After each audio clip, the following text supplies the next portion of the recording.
And government has begun enforcing a law that bans the importation of second-hand clothing into the country following concerns that could spread the coronavirus. Despite the suspension in March, 26 years after the law was passed, some dealers still manage to sneak some goods into the country.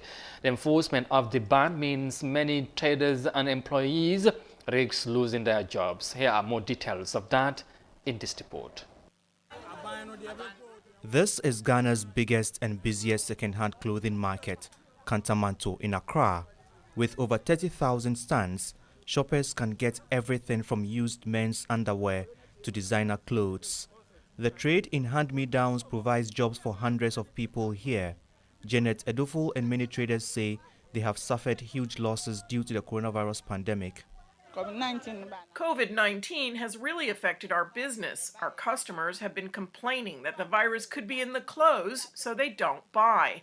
But we try to explain to them that when the goods are exported, they take up to 3 months to reach Ghana, by which time the clothes would have been free of the virus.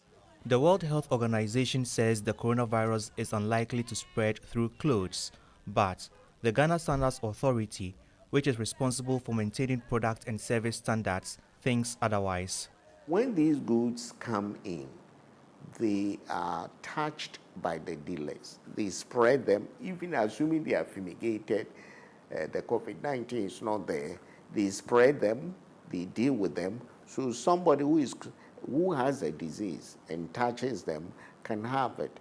And once you have it and people go to buy, they will also be contaminated. So it is possible that second-hand clothes can be a source of COVID-19. This isn't the first time concerns have been raised about the potential health hazards of using second-hand clothing. In 2011, the government planned to enforce the ban on second-hand clothing, arguing that it was unhygienic, but backed down after facing stiff opposition from traders. This time, the government stood its ground, and in March, it started enforcing a law banning the import of hand-me-downs for the first time since the legislation was passed 26 years ago.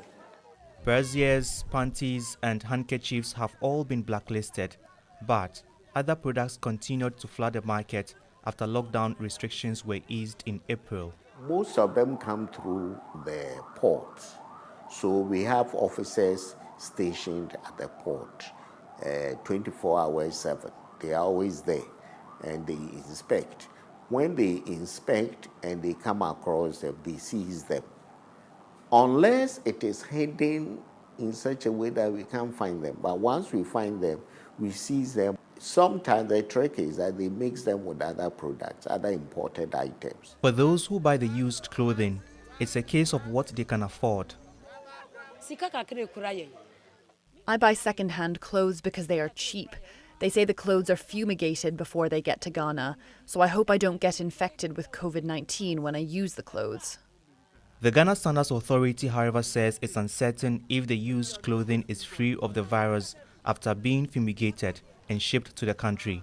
But banning the import of second-hand clothing in its entirety could lead to loss of jobs and push many traders into poverty.